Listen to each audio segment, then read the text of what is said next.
So what's up? Good morning guys, Chris TV. Welcome back to my channel again guys. Guys, dito ako sa aking terrace. At today is December 29. Kukunin na natin to guys, yung aking mga sinampay. Siguro toyo naman kasi since kahapon pa yan. Nasa tanghali ko to sinampay. Siguro past 12 magalaw na. So at ngayon anong oras na rin, medyo tanghali na rin, so malamang tuyo na rin siya kasi may papalit na tayo guys. Naglaba tayo ulit guys, yan, sasampay ko na to ulit, isang timba lang, unti-unti lang, may natira pa doon, unti na lang naman. So ito kukunin ko na guys, yan, yung nilaban ko kahapon. Sigurado naman ako tuyo na siya kahit hindi lumabas ang araw. Kasi kahapon mainit naman. Ngayon mainit pero yung araw patago-tago. Ayan guys. So, dito ako sa iba. Nandito rin yung iba kong fish guys. Yan, tsaka yung aking mga binibuild up na water lily. Ito kasi meron akong water lily dito. Ang ganda niya guys. Kasi pati yung pennywort meron din. Ang ganda ng tubo nila kasi since may lupa ito. Ito dati nabili ko lang ito sa online nga lang. Pero pumayat siya at muntik na mamatay. Tinanim ko sa lupa. Dinidiligan araw-araw. Ang ganda ng tubo niya guys. Yan. Ito ang ito yung pre doon sa aking fish na hindi ko anong tawag nito guys. Hindi ko alam. Kabumba ba o ano. Ang ganda rin niya guys. Patang water litos din siya. Mabilis din siya dumami. Pero yung pagkakalat niya ng kanyang pag dumami siya, yung prosesyo niya katulad lang din sa water lily or water litos. Since may lupa kasi diyan sa ilalim yan. Pag medyo namumula na sila, mayroon naman tayo doon fertilizer. Pwede natin bisik-bisikan ng 2-3 piraso. Sabay dilig ng dilig araw-araw guys. So ang ganda na tubo nila yan guys.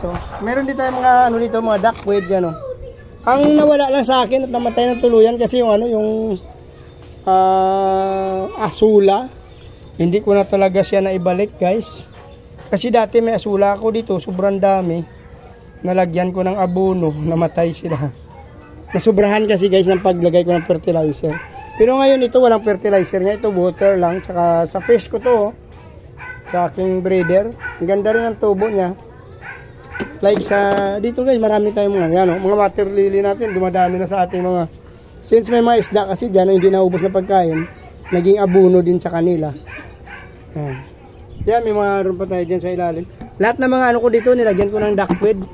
Since na arawan ko dito pag tanghali, 12 to 3 PM kasi dito may araw minsan. Ngayon lang wala lang kasi makulimlim nga. Pero pag nandyan siya haring araw at sumisibol dito 12 to 3 PM to may araw dito guys. Kaya ganda ng dito yung ating duckweed saka yung mga water lily guys. Nabubuhay sila talaga yan. Yung pennywort doon sa ilalim hindi nabubuhay sa ilalim ng bahay, namamatay, pero dito ang tataba nila. Gaganda nila, ang gigilas nila guys. Kasi nga kahit pa paano sila naaarawan. So iba talaga yung nabibigay ng araw. Ito hindi ko alam kung bakit naninilaw siya guys. Yung sinadya ko talaga ito na batya na walang mayroon lang tayo dyang overflow. Pero ito kasi naninilaw, hindi ko alam kung nasubrahan ko ng abono Pero konti lang abono nilagay ko dito.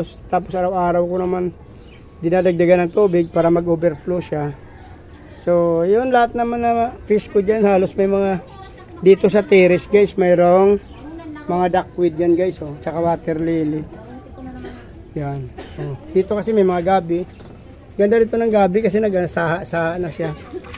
Yan guys, ito rin pangalawang batya ko na nilagyan ng kasi bala ko magparami nito kasi may bumibili sa akin ng mga plants din, live plants, water lily tsaka duckweed. So binibenta ko lang siya ng 5-5, minsan 10-10. Yan guys. Ayun, mayroon tayo dito mga orchids na binili ko sa kumpare ko. Kaso hindi ko na rin masyado na pagtuunan ng pansin. Pero dinidiligan ko yan araw-araw. Ganda rin. Yung aking orchids.